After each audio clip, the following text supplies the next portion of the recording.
Hello বন্ধুরা, কারা কারা মূলো আর মূলো শাক খেতে পছন্দ করো অবশ্যই কিন্তু আমাকে কমেন্ট করে জানাবে।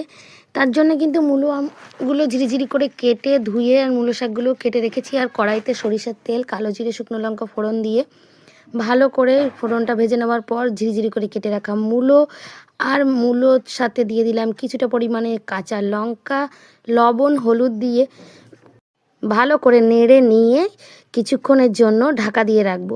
ঢাকা দিলেই মূলোর যে জলটা সেটা বেরিয়ে আসবে আর মূলোটাও খুব তাড়াতাড়ি সেদ্ধ হয়ে যাবে, যার জন্য ঝিরিঝিরি করে কেটে রেখেছি সেই কারণে।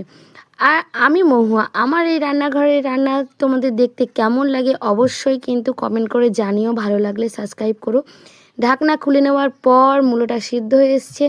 এর মধ্যে ঝিরিঝিরি করে কেটে রাখা মূলোর পাতাগুলো আমি দিয়ে দিলাম, দিয়ে ভালো করে আবার মিশিয়ে নেব। নিয়ে তাও কিছুক্ষণের জন্য আবার ঢাকা দিয়ে রাখবো যাতে মূলো পাতাটা মজে যায়।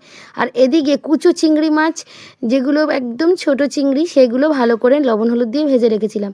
এবার এর মধ্যে দিয়ে ভালো করে মিশিয়ে আবারও ঢাকা দিয়ে দিলাম। এই বারে বারে লো আছে ঢাকা দিয়ে করলে শাকটা তিতেও লাগে না আর খেতে অফুরন্ত টেস্ট।